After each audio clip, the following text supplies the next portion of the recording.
morning. We will discussing about the arithmetic progression.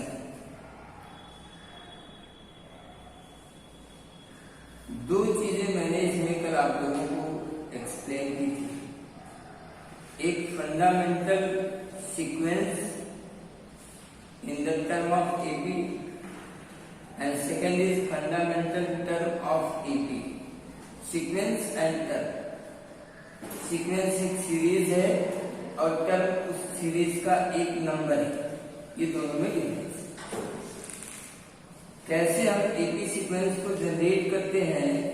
यदि हमारे पास first term और common difference मालूम हो तो कॉमन डिफरेंस और फर्स्ट टर्म के मालूम होने पर एपी कैसे बनती है?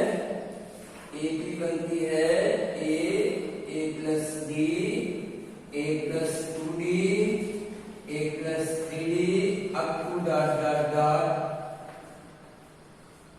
अगर सीक्वेंस में number of the total term equal to n है तो लास्ट टर्म nth टर्म होगा ना. nth टर्म को ही हम फंडामेंटल टर्म बोलते हैं n-1 into d. ये फंडामेंटल टर्म है. इसको हम an और tn दोनों में से कोई एक भी लिखना equal to a plus n-1 into d. ये कल मैंने एक्सप्लेन किया था. कैसे आया ये भी मैंने आपको बताया था कि first term plus number of the term -1 into d. अब इसका लाभ क्या है? What is advantage? मान लीजिए कि 100 टर्म 100 टर्म की कोई एपी सीक्वेंस है और हमको केवल ए और डी मालूम है. आपसे कहा जाए find out 50th term, 45th term, 90th term. तो अगर आपको ये फंडामेंटल टर्म का कॉन्सेप्ट नहीं मालूम है तो आप 100 नंबर की सीक्वेंस लिखेंगे. लिखने के बाद तब काउंट करेंगे कि हाँ इस नंबर का टर्म इतना है, करेंगे ना. तो एक बहुत बड़ी प्रॉब्लम आ जाती है. इस प्रॉब्लम को खत्म करने के लिए ये कॉन्सेप्ट बनाया गया कि अब मान लीजिए when we are going to find any fundamental term of an AP, just like you want to find the 45th term, then T45 equal to A plus 45 minus 1 into D, that is A plus 44D. ये देखिए, suppose करिए आपको 70th term चाहिए तो T70 equal to A plus 70 minus 1 into d, that is a plus 69d. So students are easily you can see that when we are going to find a particular number in arithmetic progression, then the coefficient of common difference be one less than the number of the term. जो d का coefficient है वो number of the term से एक कम होता है. जैसे 10th number find करोगे तो 9 हो जाएगा, 100 करोगे तो 99 आएगा, 50 करोगे तो 49 आएगा. अभी देखो मैंने क्या लिखा, 45 लिखा तो यहाँ कितना आ गया? देखिए 1 लेस हुआ. यहाँ कितना लिखा बेटा? 70. तो यहाँ पे कितना आ गया? तो एक कॉन्सेप्ट हमारे दिमाग, ए तो अकेला है, no effect on the term of a, but number of the term is be affected to the coefficients of common difference. जो नंबर ऑफ द टर्म है वो कॉमन डिफरेंस के कोफिशिएंट को इफेक्ट करते हैं, बढ़ाते घटाते. जैसे वो बदलेगा वैसे number of the term change. तो अब जैसे आगे आप चलोगे, बहुत ज्यादा तो नहीं लेकिन बहुत, मान लीजिए हमने डायरेक्ट कहा कि भाई if 10th term of an AP equal to this, 5th term of AP equal to this, then find the AP sequence. Question मैंने किया जस्ट लाइक, चलो मैं क्वेश्चन कर ही देता हूँ. कोई क्वेश्चन होगा ऐसा तुम्हारे बुक में, जरा आपको लीजिए.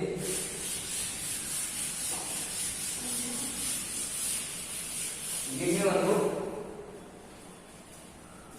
Thank you.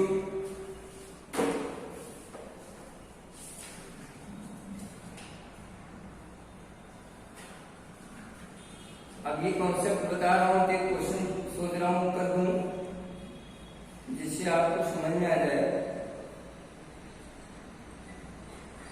देखिए एक क्वेश्चन में रीड कर, determine the AP whose third term is 5 and seventh term is 9.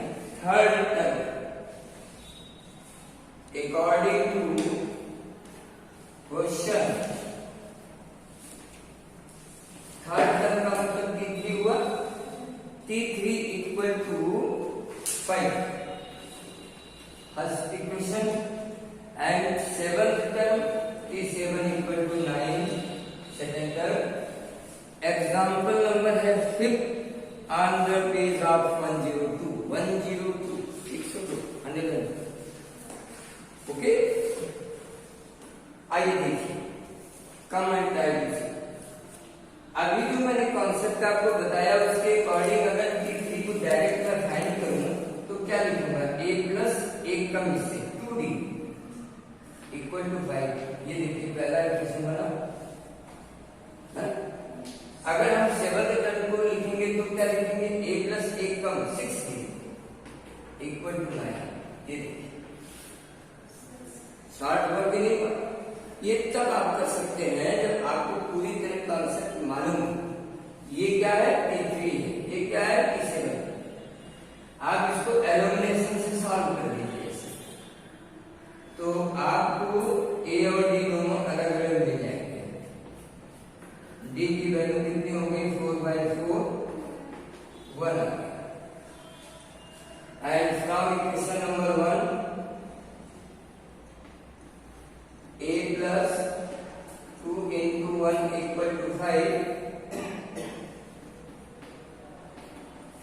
now a equal to 5 minus 2 that is 3।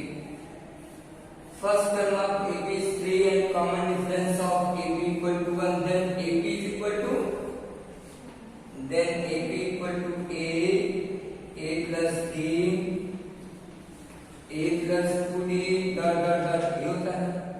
a की वैल्यू कितनी है, 3 में 1 ऐड करो कितना आएगा 4, फिर 3 में 2 ऐड करो तो कितना आएगा 5, फिर 6 7 अंदर देखिए। तो मतलब जब भी हमें एपी सीक्वेंस को बनाना होगा, जनरेट करना होगा तो हमें दो चीजों की रिक्वायरमेंट होती है। वो क्या, फर्स्ट टर्म और कॉमन डिफरेंस। अगर ये दोनों मिले तो एपी बनी और नहीं मिले तो एपी नहीं बनी। ठीक है, फिर जैसी आवश्यकता होगी हम वैसा एक्सप्लेन करेंगे। फिलहाल come and try to see exercise number 5.1। 5.1 में बच्चों कल हमने एक क्वेश्चन किया था, एक या दो हो गया था, तो बाकी दो क्वेश्चन आइए थर्ड क्वेश्चन चेक करते हैं। Cost of digging A well after every meters of digging when it costs Rs 150 for the first meter and raised by Rs 50 for each subsequent meter। यानी ये जमीन है, जमीन पर पहले मीटर की जो डिगिंग हुई उसके लिए 150 है, उसके बाद नीचे जाने पर हर एक मीटर के लिए 50 रुपया बढ़ता जाता है। मतलब अगले एक मीटर के लिए 200 हो गया, अगले के लिए 250 हो गया, ऐसे ही हुआ ना।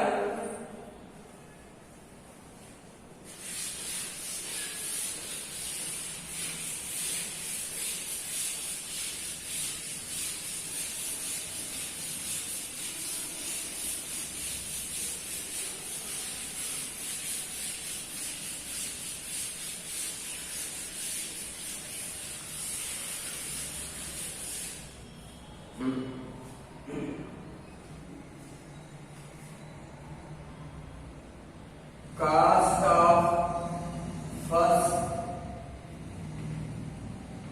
first 1 meter equal to 150 Rs 150 and first and raised by 50 meter is subsequent and for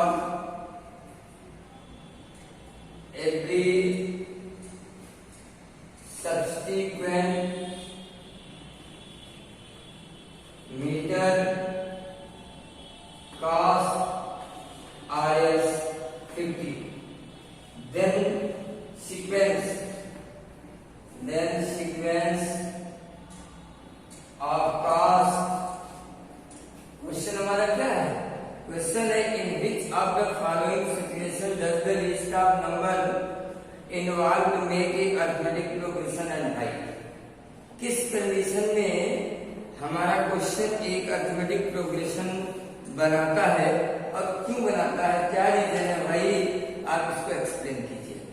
तो यहाँ पे जो कॉस का सीक्वेंस बनता है वो बेटा क्या बनेगा, 150 पहला होगा, नेक्स्ट 200 हो जाएगा, फिर 250 होगा, 300 होगा and up to dot. Okay, now come on D1, first common difference 200 minus 150, D2 250 minus 200, D3 300 minus 250 हुआ. अब लिखेंगे since D1 equal to D2 equal to D3 equal to dot dot dot equal to 50, therefore progression is 80. क्या लिखेंगे, therefore progression is 80. Clear हुआ कि नहीं, समझ में आया. एपी की पहचान क्या है, difference of any consecutive number भी याद लीजिए.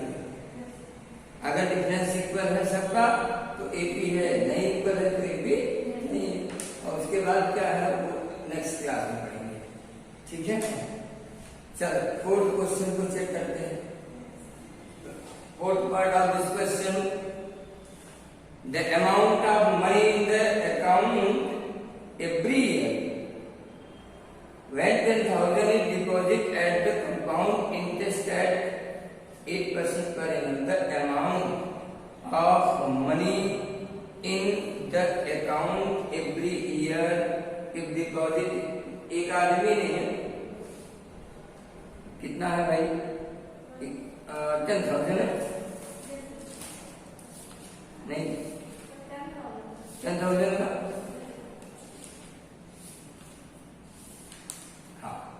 एक आदमी ने 10,000 रुपए को डिपॉजिट किया बैंक में और 8% कंपाउंड इंटरेस्ट पर लगता है. आप पूछा गया क्वेश्चन कि अगर पर ईयर जो अमाउंट आपके पासबुक में ऐड हो रहा है उससे जो सीक्वेंस बन रहा है, बताइए सीक्वेंस कैसा होगा. तो डेफिनेटली ये कभी भी एक भी नहीं बना सकता. आप पूछो क्यों भाई, बोलना चाहिए ना, because interest is depend on the deposit.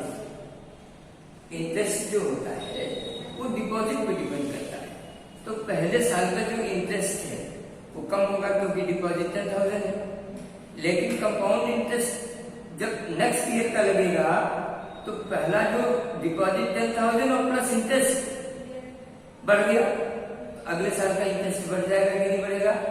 फिर उसी क्रम में नेक्स्ट ईयर का भी इंटरेस्ट बढ़ जाएगा.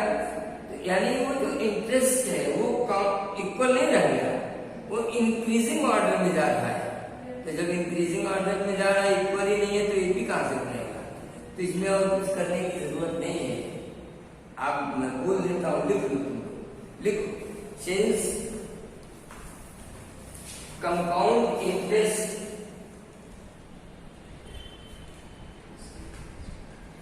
of any premium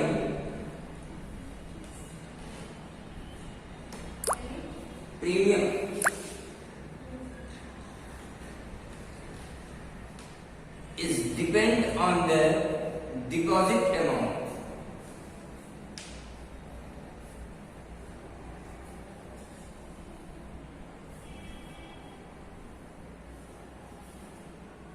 So interest of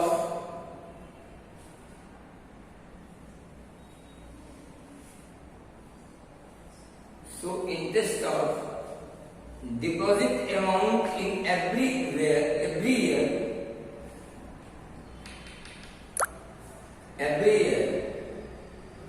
will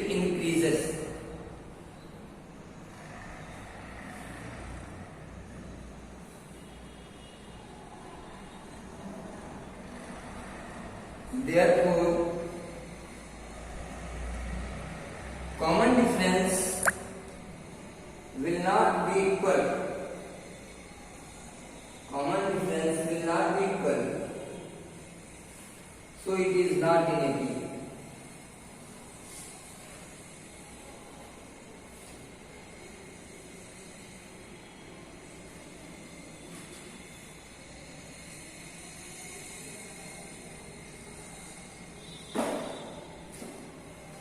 Okay?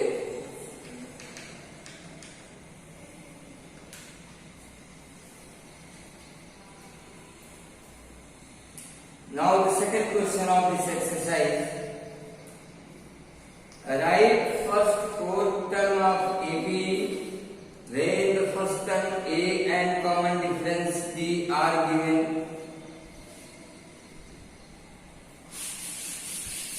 AP के लिए मैंने आपको सीक्वेंस बताया अभी फंडामेंटल सीक्वेंस, आप उसी में इसको कैलकुलेट करेंगे। जैसे पहले क्वेश्चन में दिया A equal to 10 and D is also equal to 10. Okay, and we have to write first four term. First term कितना हुआ? A1 ऐसे लिखेंगे A1, तो ऑलरेडी 10 ये. A2 second term A plus D 10 plus 10 20. A3 A plus 2D 10 plus 2 into 10 30. A4 A plus 3D 10 plus 3 into 10 कितना आया? Therefore four term of AP is 10, 20, 30 and 40. First four term clear हुआ? ऐसे कभी भी कहीं से भी पूछा जाए, जैसे अब आप लोग इसी का सेकंड वाला करिए. A इक्वल टू -2 गिवन है, -2 एंड B इक्वल टू 0 है. इसका फर्स्ट फोर टर्म निकालो.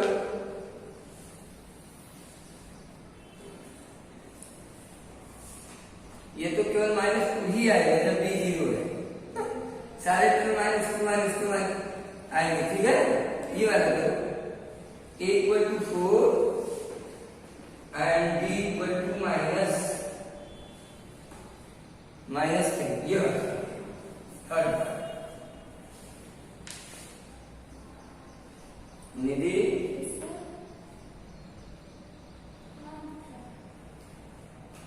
कितने मिनट होता है? ज्यादा होता तो लोग नहीं. 18 मिनट. चलो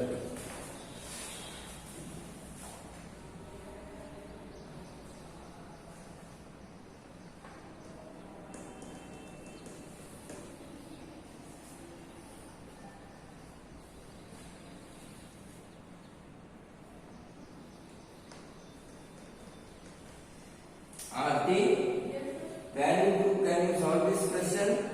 कर लोगे? फर्स्ट टर्म दिया है, कॉमन डिफरेंस दिया बेटा, ऐसे जैसे मैंने किया ना, इसे अब देखो माइनस होने के नाते सब्ट्रैक्ट होता जाएगा ना, और ये प्लस था तो ऐड होता गया. तो आप जैसा साइन सिंबल उसी के अकॉर्डिंग उसको कैलकुलेट करिए. बाकी आपको कॉन्सेप्ट कभी भूलना नहीं है. कॉन्सेप्ट तो यही, ठीक है? तुम बेटा कल जाओगे, नाम क्या है? संध्या. ये दो बच्चों का तो नाम याद हुआ, लेकिन अभी तुम्हारा नाम नहीं. संध्या. चलो बेटा थर्ड क्वेश्चन चेक करते हैं. Now the third question of this exercise. ये नोट कर रहे हो? हाँ करो.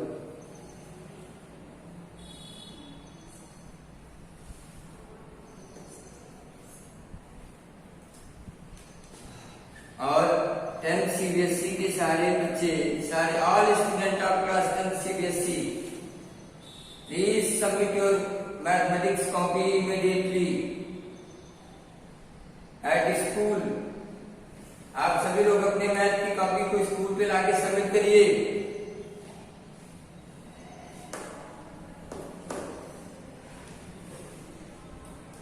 Chapter number linear equation in two variable, chapter number 3. यहाँ तक कॉपी चेक होगी तो linear equation in two variable तक कॉपी को कंप्लीट करके स्कूल पे लाओ और यहाँ पे सबमिट करो सभी लोग, सभी student.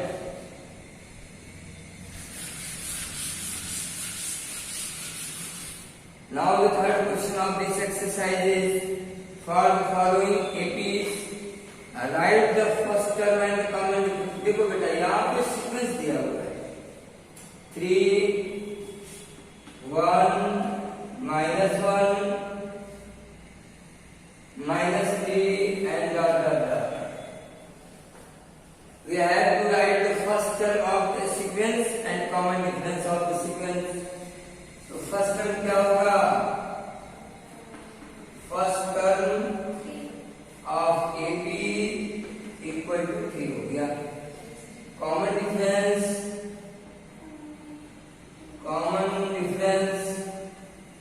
Equal to second term minus first term. चाहे यहां से करो कोई प्रॉब्लम नहीं है, चाहे यहां से करो यहां से करो सब सेम आएगा। तो second term minus first term that is -2। Okay, ऐसे कर लोगे कि नहीं? इसी का एक पार्ट और देखिए कि 0 पॉइंट का लिखा हुआ है 6 1 term and 1.7 and 2.8 3.9 and up to dot dot dot. इसका फर्स्ट टर्म कितना होगा? 0.6 हो गया। कॉमन डिफरेंस कितना हुआ? 1.7 माइनस 0.6 कितना होगा? 1.1। ये कॉमन डिफरेंस।